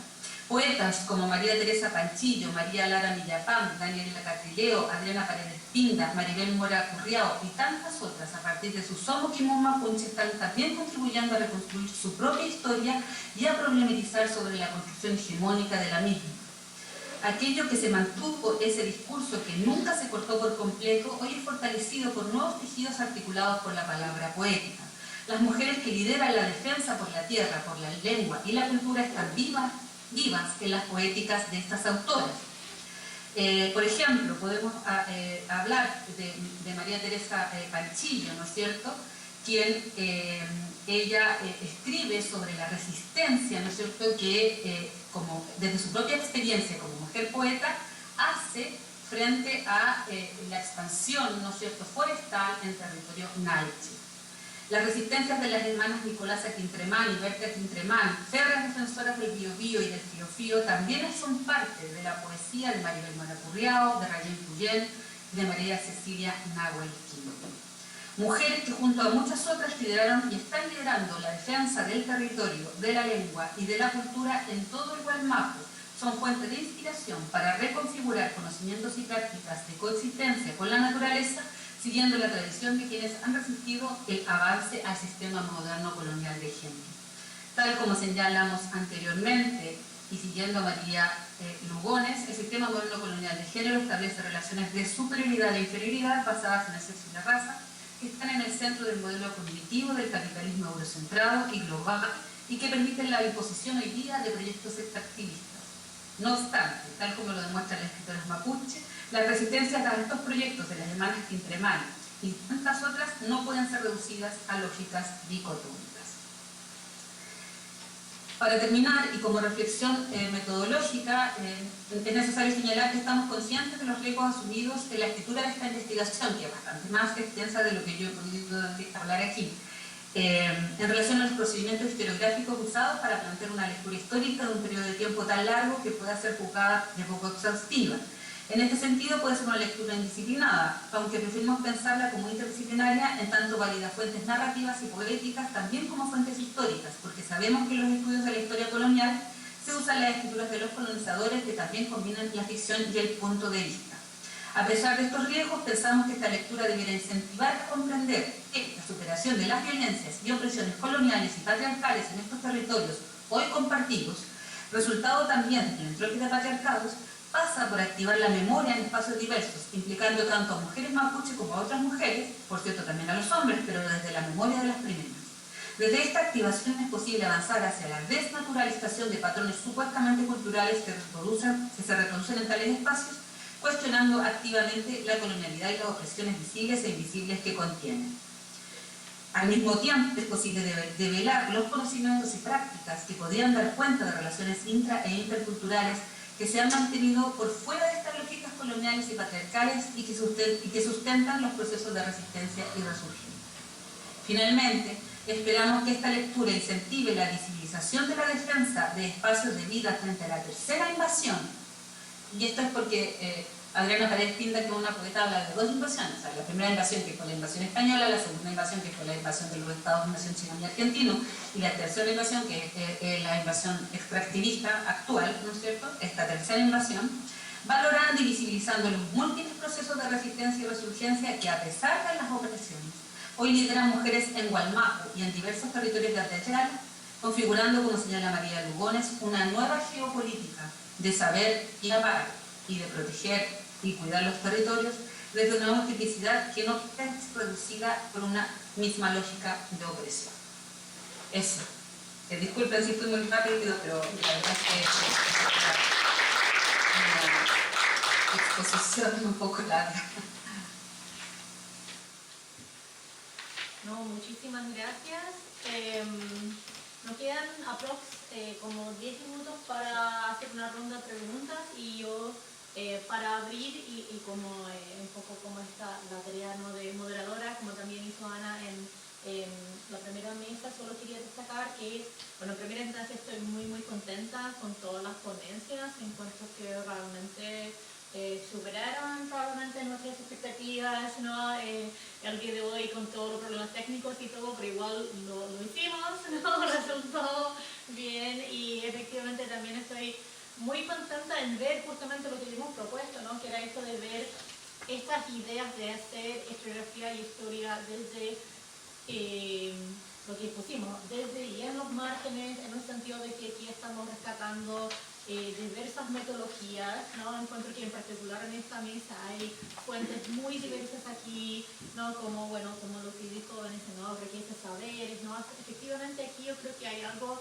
muy rico, ¿no? Respecto a esto de repensar, ¿no?, las historias y la historiografía, ¿no?, justamente desde estas nuevas perspectivas antirracistas, decoloniales, de todas maneras también, ¿no?, esto de tener que pensar qué significa, ¿no?, como lo postcolonial, lo decolonial, ¿no?, antirracista, ¿no?, en este contexto. Y yo creo que aquí también solo rescatar también esto de que justamente pensar desde estas otras metodologías y también estas otras subjetividades, ¿no?, como efectivamente de pensar, claro, historia, pero desde feminista islámica o desde no mujeres mapuches, la poesía de mujeres mapuches o desde no estas mujeres obreras, ¿no?, y sus discursos, ¿no?, sus luchas, también desde el primer periodo de las mujeres. O sea, efectivamente también nos permite de cierta forma ir torciendo, ¿no?, y dando, ¿no?, otra forma de pensar historia y historia feminista también, ¿no? Yo creo que eso también es algo muy, en particular para mí, ¿no?, me da esperanza que efectivamente también estamos aquí de alguna forma, ¿no?, como para colaborar y soñar, ¿no?, ese tipo de historia feminista que queremos ver y imaginar en conjunto. Y con eso entonces abramos a preguntas y comentarios del público.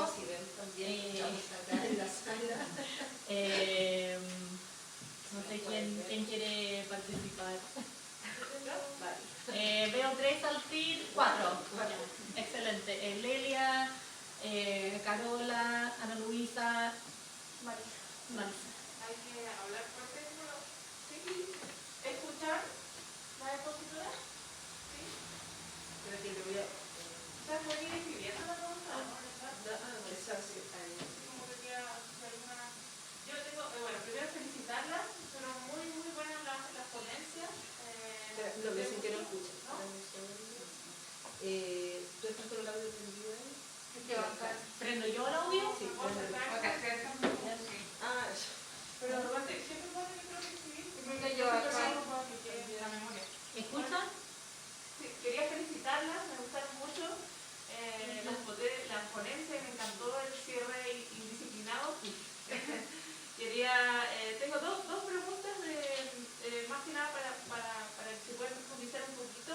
Vanessa, si puedes contar un poco cuál es la disputa que existe respecto a si hay una reinterpretación o una tensión respecto a cómo se lee, en este caso el Corán, como un texto sagrado. Eso me gustaría saberlo en relación a este mismo islámico que sucede ahí, digamos, más allá de la visibilización. Y para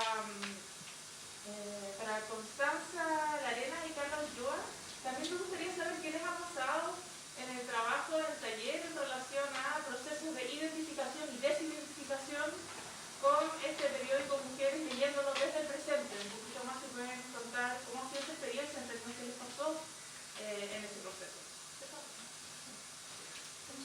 igual. Ana Luisa. No, ¿Y ustedes pueden hacerlo de inmediato? Hacemos todas las preguntas. Sí, toda la pregunta al tiro, yo creo, y después la ronda de respuestas. ¿La Carolina? Sí, Sí. Carola.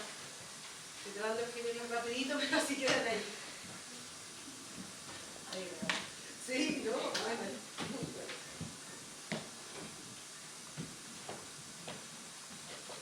Oye, el internet es mi Facebook, pero Hola. Sí, súper. Escucha, también felicitarlas, me gustó mucho lo que acá se escucha, no las pude escuchar a todas.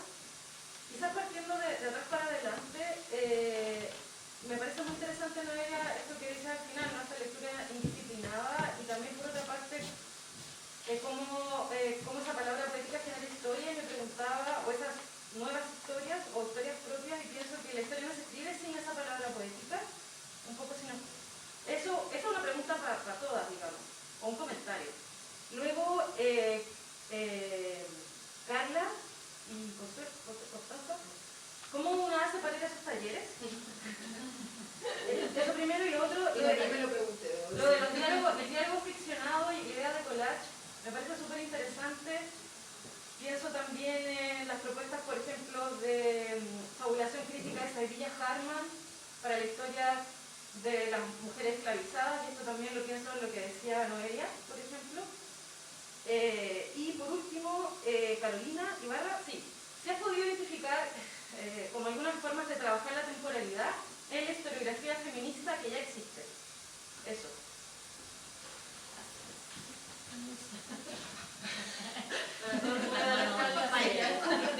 Hola, mi nombre es Ana Luisa. Primero que todo, gracias a todas las panelistas, súper interesante, aprendí un montón.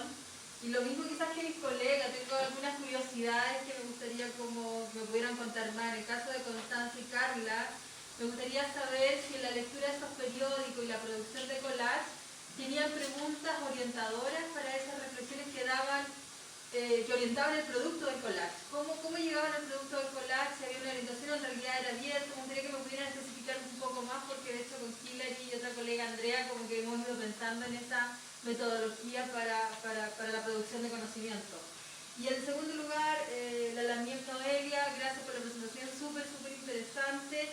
Y ahí tengo una pregunta más específica en términos de la idea de insurgencia que mencionabas, si la puedes profundizar, principalmente en relación a cómo se entendería la insurgencia en lo que tú llamas la construcción de Jimun desde los somos, Elisa Loncón también ha estado trabajando mucho como es la producción de conocimiento desde los círculos. Nosotros tenemos un trabajo de círculo domoche con Elisa, que es la producción de conocimiento desde las mujeres, en la construcción también de biografías historizadas de mujeres mapuches, y ahí me interesa mucho si pudieras como profundizar en ese concepto de insurgencia en relación a lo que mencionabas del Somo Kimun en tu investigación, en tu trabajo. Así que eso, gracias a todos. Gracias.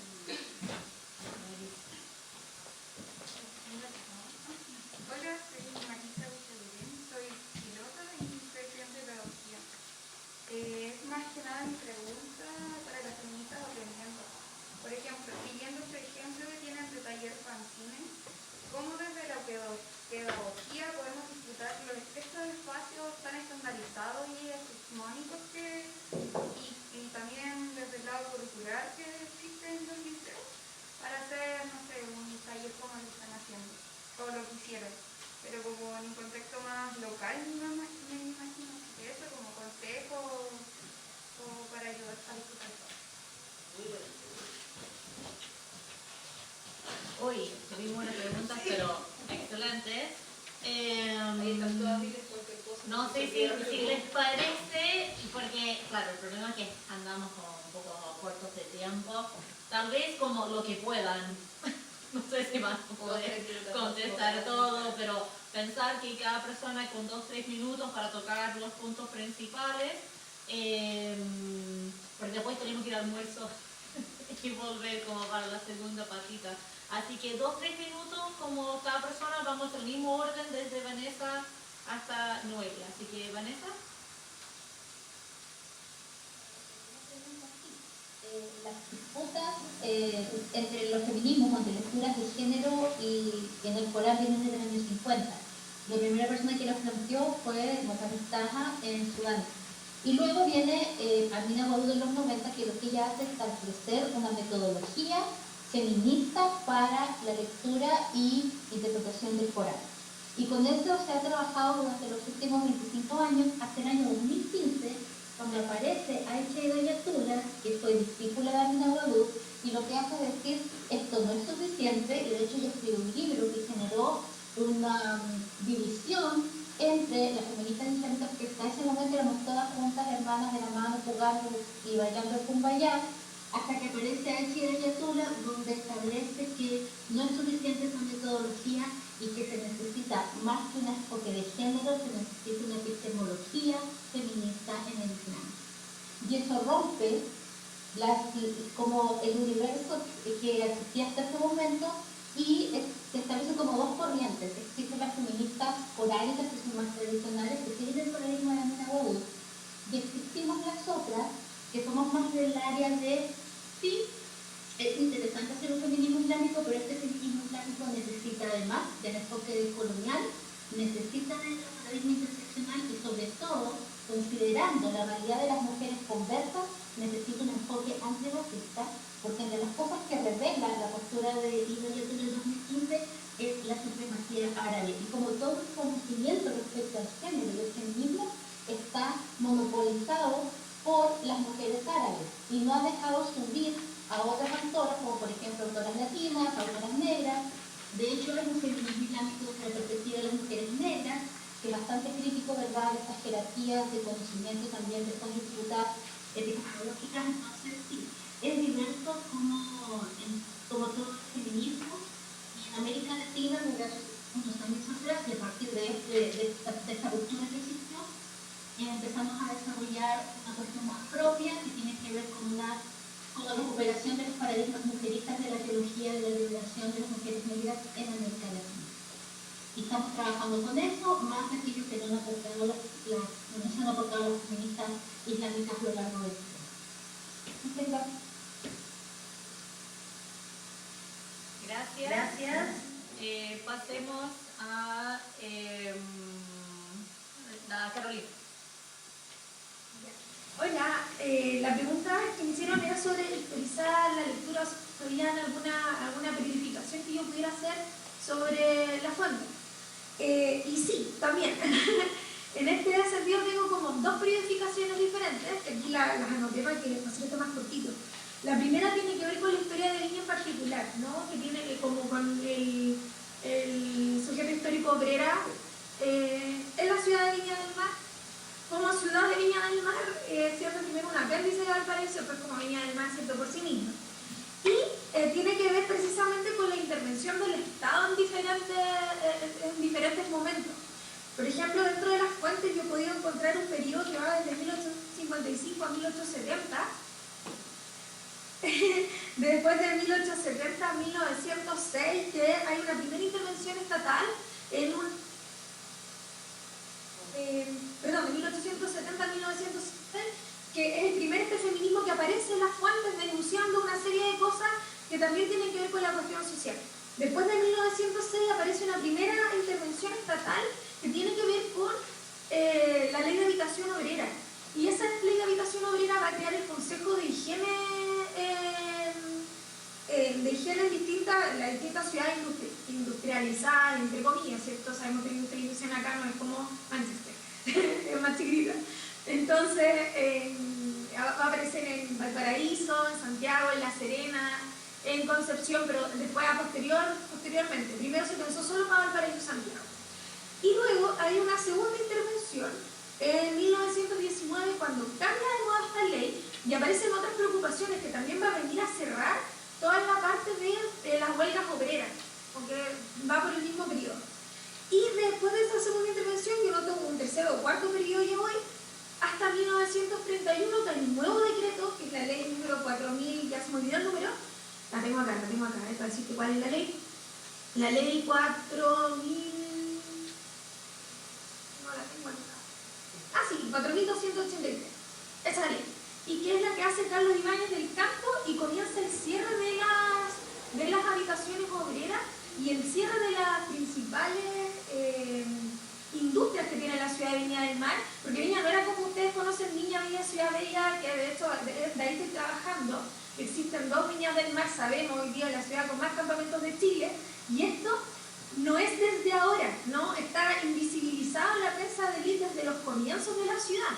Siempre se ha asociado la imagen de Viña del Mar a esta ciudad aristocrática, el Versalles chileno, la costa sur del Pacífico. Entonces siempre hemos tenido como estos epítetos para llamar a la ciudad, o la ciudad jardín, ¿cierto? Invisibilizando totalmente la pobreza. Eso es lo mismo que hemos encontrado, o que he encontrado en las fuentes a partir de, como digo, 1855, que es cuando comienza la construcción de la línea del tren desde Valparaíso a Santiago, que va a pasar por la hacienda de las 7 Hermanas y la Santa Rita de la Viña del Mar, loteando este terreno, convirtiendo la ciudad de Viña del Mar, ¿sí? Y por otro lado, esto también me llevó a remirar las fuentes en general y a revisar la bibliografía en general y plantear diferencias en las olas del feminismo hegemónicas blancas que hemos tenido, ¿cierto?, desde Europa, para poder repensar nuestras olas del feminismo, que siempre las hemos situado en un paralelo como la segunda ola, coincide, ¿cierto?, con el MEMS. Y en realidad no hemos dado cuenta, o me he dado cuenta a partir de las fuentes, que no tenemos esas olas del feminismo, pues son unas olas diferentes, donde existe unas primeras ideas feministas que van a aparecer de la élite, ¿cierto?, en estos primeros años, 1855 a 1870, que es un poco lo que también nos contaba Carla recién, ¿cierto?, a partir del decreto Amunátegui. Pero luego vamos a ver que también las obreras van a desarrollar su propio feminismo, que no tiene relación con el feminismo de élite, ¿no? Y que luego el MEMS va a ser una suerte como de condensación de ambas posturas, donde lo que va a estar, o lo que se va a poner en común, va a ser el diálogo del género, pero todavía con diferencias de clase. De hecho, en las fuentes están las diferencias de clase. Fuertemente están marcadas las diferencias de clase. Las mujeres de élite, cuando escriben sobre las obreras, vuelven a escribir que son obreras que hablan mal, que tienen malos gestos, donde otra vez está el tema de la feminidad, cómo se construye la feminidad. Entonces nos damos cuenta que para reconstruir estas olas del feminismo en Chile, tenemos que volver a revisar la historia de nuestro país, porque tenemos diferencias con las olas del feminismo a nivel, no sé, internacional, y donde por supuesto, por ejemplo, en los años 60 hay otra ola que para nosotros parte de los años 40, donde aparece como esta suerte de profesionalización de los oficios de mujeres, Y luego tenemos una, si queremos ya, no sé, cuarta, quinta, no sé la que voy, que es generalizada en América Latina con todas las mujeres que hicieron resistencia a las dictaduras. Entonces, si yo pensara en olas del feminismo para Latinoamérica o para nuestro país en particular, tengo que volver a revisar, o sea, necesariamente hay que revisar la historia de Chile porque no somos coincidentes y la historia del sufragio es una, pero no es la misma historia del sufragio que tenemos como a nivel internacional, ¿no? Es una historia que viene del sufragio después de pedir un montón de derechos y que en el fondo es una aposta. El sufragio fue lo último que se consiguió así como ya, voy a decir así nomás como de chiripazo, después de pelear un montón de otros derechos que son derechos económicos, de poder trabajar, de poder heredar. Entonces viene a ser casi un apéndice, ¿no?, a las luchas que se hacen en nuestro país, porque tienen que ver también con la idiosincrasia de nuestro país. Entonces, no sé, desde ahí te puedo contestar. Hay más. Si quieren me deja ahí, voy a anotar acá abajo a mis redes sociales, porque ahí también tengo mucho publicado esto mismo. Súper. Sí, no minutos porque estamos ya como cerrando. Así que vamos a pasar ya a Carla y a Constanza. Gracias por todas las preguntas. Bueno, sobre esta identificación o desidentificación que podríamos hacer nosotras hoy día desde el presente con las mujeres del siglo XIX, bueno, efectivamente ha sido una de las tensiones más grandes que hemos tenido. A propósito de estos artículos que hemos estado publicando, los libros, siempre se ha difundido el trabajo intelectual de las mujeres del siglo XIX, como recién lo señalaba Carolina, como una especie de voz amplificadora de la voz de la élite. Y la verdad es que cuando nos metemos en los documentos históricos y hacemos este rastreo tan grande, pensemos que en el caso del equipo que formamos con Manuel y Verónica para hacer la antología crítica de mujeres en la prensa chilena del siglo XIX, realizamos 66 periódicos del siglo XIX, prácticamente todos. Y lo que nos dicen las voces de las mujeres es que no son todas oligárquicas, pues. Se ha definido así al feminismo de 1850 al 1880 en Chile como el feminismo oligárquico y se han instalado ciertas voces de especialistas que han dicho cosas sobre esos periódicos, pero en realidad, a la luz de las investigaciones que hemos hecho en los últimos 6, 8, 10 años, lo que podemos decir es que esa red de mujeres que participó muy activamente y muy conectada por promover los derechos de las niñas, no solo de las niñas estudiantes, esa es una red más compleja, no la podemos calificar solo de una red oligárquica.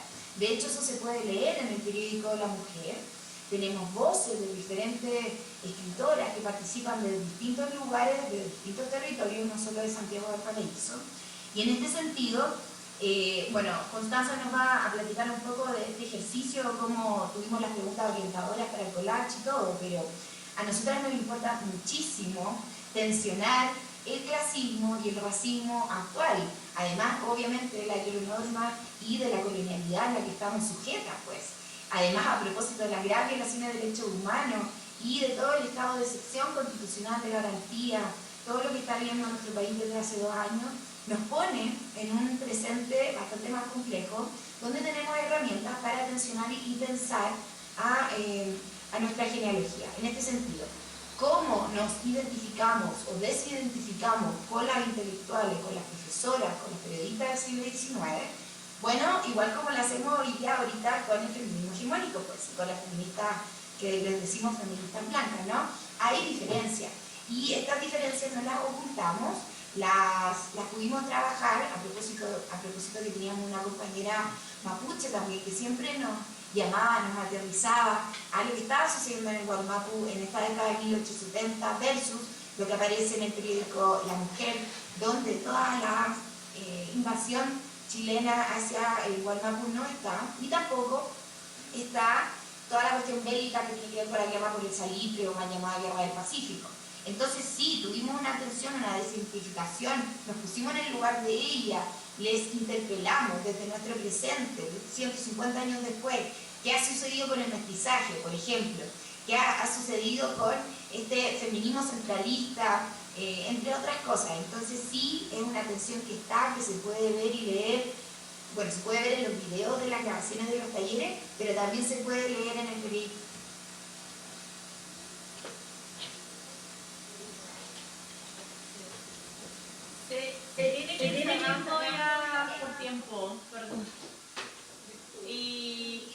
escuchamos. Por lo práctico.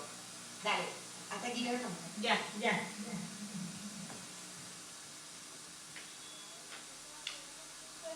En realidad que nos sigan en las redes, estamos haciendo talleres todo el tiempo, con Carla siempre estamos como inventando cosas nuevas, feministas aprendiendo también una plataforma abierta como invitar a otras compañeras a que podamos como tramar otras ideas y quizás como cerramos un poquito lo de la pedagogía, en mi caso yo no vengo de la pedagogía y quizás por eso también siempre he como transitado por otro tipo de espacios, haciendo otro tipo de talleres como socióloga o de socióloga o como no sé, como llamarlo a esta altura. Y creo que esa fue como nuestra apuesta. Yo sé que la pedagogía en el aula es otra cosa. En ese sentido, nuestra propuesta es por fuera.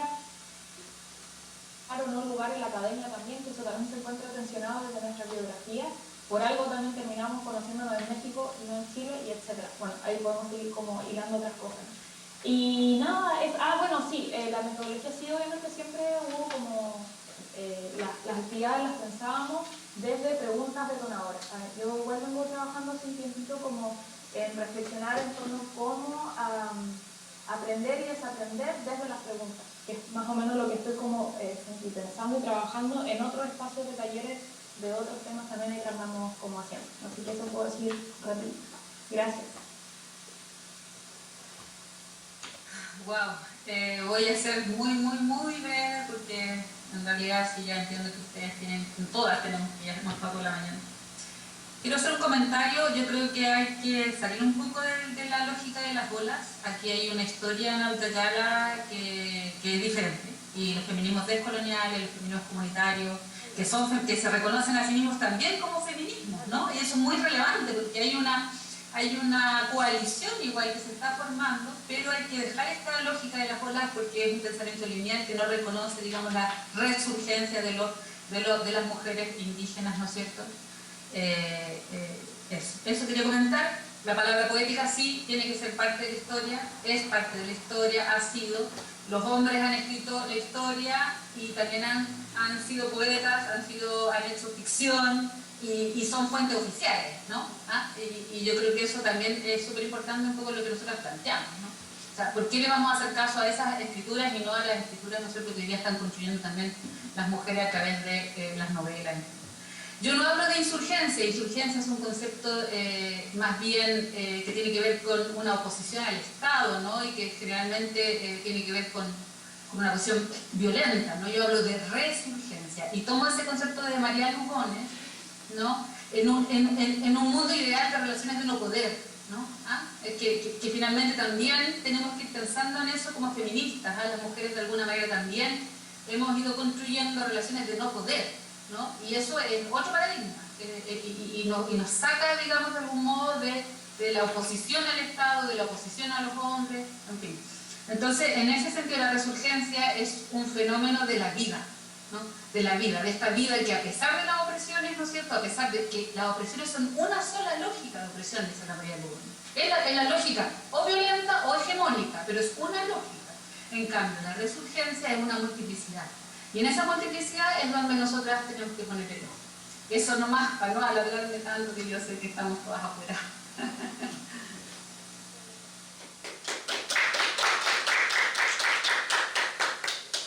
Muchísimas gracias, con eso vamos a cerrar. Les invitamos a volver al segundo bloque de las mesas que va a empezar a las 3, sí, a las 3:15, 15:15. Así que ahí nos vamos a ver de nuevo, pero de nuevo. Muchísimas gracias. Sí, pero avisarles también que esta mesa quedó grabada y se va a subir a la página de la red y a YouTube para que se pueda como difundir porque hay 2 mesas paralelas. Así que ahí apenas estén, les avisamos. Un abrazo, compañeras, y muchas gracias por participar con nosotros. Chao, que estén bien. Compañeras, a las 15:15 de la tarde sabemos que el tiempo no se nos queda una tarde intensa, así que para que busquen almuerzos.